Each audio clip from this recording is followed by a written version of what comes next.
What's up guys, this is रेमो।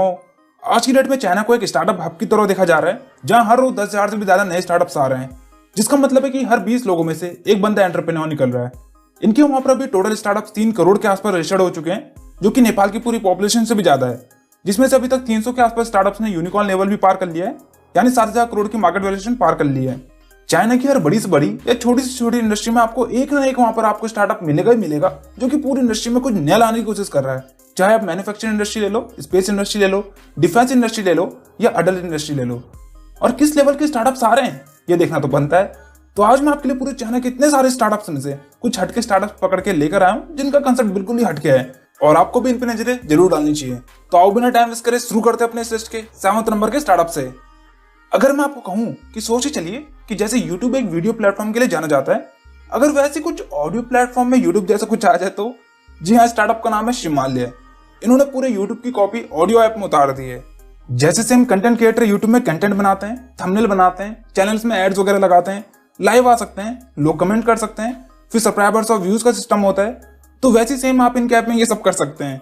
चाहे content education से related हो, म्यूजिक से रिलेटेड हो, मूवीज या ड्रामा हो या फिर एंटरटेनमेंट हो, हाँ पर सब कुछ ऑडियो फॉर्मेट में होगा। तो कंसेप्ट बिल्कुल ही हटके है इनका। इस कंसेप्ट को आगे बढ़ाने के लिए इन्हें $123 मिलियन की फंडिंग मिल चुकी है टिकटॉक की तरफ से। सर्विस इनकी अवेलेबल है अभी तक चाइना, ताइवान और हांगकांग में। यूएस और कनाडा इनका अगला टारगेट है। और आपको क्या लगता है, इंडिया में इस जैसा कंसेप्ट चल पाएगा या नहीं? कमेंट सेक्शन में जरूर बताना और डिटेल्स के लिए आप इनकी वेबसाइट में जरूर चेकआउट भी मारना। अभी चलते अपने 6 नंबर के स्टार्टअप की तरफ। अच्छा, हम जब भी ऑनलाइन शॉपिंग करते हैं तो हम पहले 36 वेबसाइट में चेक करते हैं कि अमेजोन में सस्ता मिल रहा है या फ्लिपकार्ट में, किसकी वेबसाइट में अच्छे ऑफर्स या कैशबैक वगैरह मिल रहे हैं, किसमें अच्छी रिटर्न पॉलिसी मिल रही है, और भी कई सारी चीजें हैं। और करना भी चाहिए, हक बनता है कस्टमर्स का। पर जब आती है बिजनेस की बात कि लोगों की इस आदत से हम बिजनेस कैसे बना सकते हैं, तो हमको सीखना चाहिए स्टार्टअप डियान शाओमी से। नहीं, ये कोई शाओमी का स्टार्टअप नहीं है। इन्होंने एक ऐसा प्लेटफॉर्म बनाया है, अगर आपको कुछ स्मार्टफोन खरीदना है तो बस आपको इनकी वेबसाइट में लिख देना है और इनकी वेबसाइट दुनिया में जितनी भी ई कॉमर्स वेबसाइट्स हैं, चाहे अमेजोन, फ्लिपकार्ट, ईबे, अलीबाबा, सब में सर्च करके जहां पर भी सबसे सस्ता फोन और सर्विसेज मिल रही होंगी वो आपको ये बताएगा, वो भी फ्री ऑफ कॉस्ट। जी हाँ, अभी तक इनकी सर्विस टोटली फ्री है। मे भी आगे जाके कुछ कमीशन वगैरह चार्ज करेंगे कि हम आपके पास कस्टमर लेकर आ रहे हैं, हमें हमारा कमीशन दे दीजिए। तो बिजनेस मॉडल इनका एकदम बढ़िया है, प्रॉफिटेबल के साथ साथ स्केलेबल भी है। इस कंसेप्ट को सपोर्ट करने के लिए और ज्यादा पॉपुलर बनाने के लिए $200 मिलियन के आसपास इन्होंने फंडिंग भी उठा ली है, जिसमें अलीबाबा इनके मेजर इन्वेस्टर हैं। सर्विस इनकी मेनली चाइना और यूएसए में अवेलेबल है और अभी रिसेंटली इन्होंने यूरोपियन यूनियन के कुछ देशों में एंट्री ली है। और डिटेल्स के लिए आप इनकी वेबसाइट में जरूर चेकआउट मानना। तो अभी बढ़ते अपने 5th नंबर के स्टार्टअप की तरफ। जैसे कि आपको पता होगा कि आजकल स्पेस रेस बहुत ज्यादा चल रही है कि कौन सबसे पहले स्पेस बिजनेस में अपनी मार्केट बनाएगा, जिसमें सैटेलाइट इंटरनेट का कंसेप्ट बहुत ज्यादा पॉपुलर है कि चाहे आप दुनिया के कोई से भी कोने में बैठे हो, आप इंटरनेट को एक्सेस कर सकते हैं इजिली। अभी तो हम सब इंटरनेट ऑप्टिकल फाइबर्स के थ्रू चलाते हैं, जो कि पूरी दुनिया के समुद्र में बिछी पड़ी है। और ऑप्टिकल फाइबर से जो इंटरनेट स्पीड आती है वो कुछ भी नहीं है सैटेलाइट इंटरनेट के थ्रू जो स्पीड आएगी। और इस फील्ड में ये Chinese startup Galaxy space market को लीड करने की तैयारी में है। इनका मानना है कि सबसे पहले 5G इंटरनेट हम प्रोवाइड करेंगे पूरी दुनिया को, और वो भी कम से कम रेट में। इनका कहना है कि 40,000 से 50,000 तक सैटेलाइट ये लॉन्च करेंगे, जो कि हर टाइम धरती के चक्कर काटेगी। अभी की बात करें तो धरती में कुल मिला के 5 से 10,000 सैटेलाइट्स हैं, और वो भी सब देशों के मिला के। और यहाँ पर एक और बेनिफिट मिलता है इनको। अगर आप जियो को देखोगे तो जियो को 5 साल से भी ज्यादा हो चुके हैं, पर अभी भी जियो इंडिया तक ही लिमिटेड है, क्योंकि स्केल करना इतना आसान नहीं है। पर वहीं अगर आप सैटेलाइट इंटरनेट की बात करते हो तो आपको एक्सपेंड करने में इतना टाइम, मनी और एफर्ट्स नहीं लगेंगे।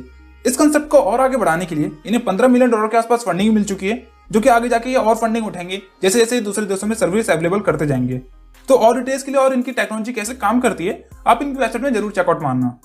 तो अभी चलते अपने 4th नंबर के स्टार्टअप की तरफ। अच्छा, कई बार क्या होता है, हम बाहर जाते हैं और अचानक से हमारे फोन की बैटरी डेड हो जाती है। अब ना तो उस टाइम हमारे पास चार्जर होता है, और चार्जर होता भी तो चार्ज करे कहाँ। तो यही प्रॉब्लम को सॉल्व करने के लिए ये स्टार्टअप सामने आता है, लाइडन। ये एक मोबाइल चार्जिंग का शेयरिंग और रेंटल स्टार्टअप है। इनका सिंपल सा कंसेप्ट है, हर 400 से 500 मीटर की दूरी में इनकी एक मशीन लगी होगी, जिसमें से आपको पावर बैंक मिलेगा। अब या तो वहीं पर रुक के फोन को चार्ज कर सकते हैं, या अगर आप ट्रैवल कर रहे हैं तो आप उस पावर बैंक को अपने सबसे नजदीक पॉइंट में जाके वापस कर सकते हैं। यहाँ पर एक कॉमन डाउट रहता है कि अगर कोई पावर बैंक लेके भग गया तो एक्चुअली अगर कोई लेके भग भी गया तो वो किसी काम का होगा नहीं, क्योंकि इनके पावर बैंक दोबारा चार्ज इनकी ही मशीन से होते हैं। इनका 70 से 80% रेवेन्यू इनका मेट्रो प्लेसेस से आता है। जनरली ये देखा गया लोगों में कि लोग मेट्रो में ट्रैवल करने के दौरान ही फोन को चार्ज करना प्रीफर करते हैं। फिर कमर्शियल एरियाज में जैसे कि मॉल्स वगैरह हो गए, अच्छा एक चार्ज की इंडियन करेंसी के हिसाब से सिर्फ 5 से 10 रुपए तक लेते हैं, और शायद इतने सस्ते की वजह से ही पूरे चाइना में आज की डेट में अच्छी तरीके से फैल चुके हैं।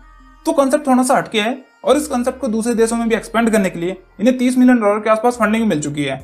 अगर इनकी मार्केट या सर्विस की बात करें तो चाइना के अलावा ये हांगकांग में अवेलेबल है और अमेरिका के कुछ एरिया में इन्होंने एक्सपेंड किया है। तो देखते हैं आगे और क्या होता है और क्या क्या स्टेप्स ये उठाते हैं। तो और डिटेल्स के लिए आप इनकी वेबसाइट में जरूर चेकआउट मारना।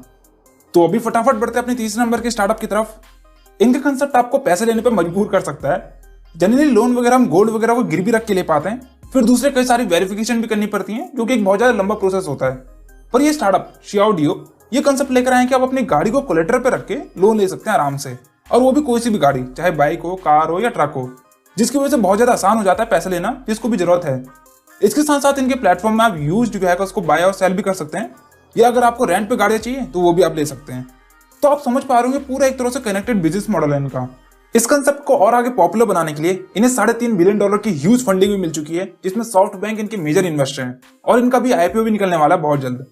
अच्छा, मैं इतनी देर से कह रहा हूँ कि स्टार्टअप को इतनी फंडिंग मिल चुकी है, उस स्टार्टअप को इतनी मिल चुकी है। अगर आप भी सोच रहे हो कि फंडिंग वगैरह मिलती कहाँ से है या कहाँ जाना पड़ता है, क्या प्रोसेस क्या होता है इसका, तो पराया बटन में आपको वीडियो दिख रही होगी, आपको उसमें सब कुछ मिल जाएगा कि कौन कौन आपके एंटरप्रेन्योर जर्नी में आपकी हेल्प करने आएगा स्टार्टअप से एक कंपनी बनाने की जर्नी में। तो बहुत ज्यादा यूजफुल वीडियो है, जरूर देखिए उसको। तो अभी बढ़ते अपने फटाफट दूसरे नंबर के स्टार्टअप की तरफ। ज्यादातर लगभग हर देशों में कोविड के बाद 90% स्टूडेंट्स को लैपटॉप में या ऑनलाइन पढ़ने की आदत हो गई है, और इसी मैसिव चेंज को और ज्यादा एडवांस करने के लिए ये स्टार्टअप लिया सामने आता है।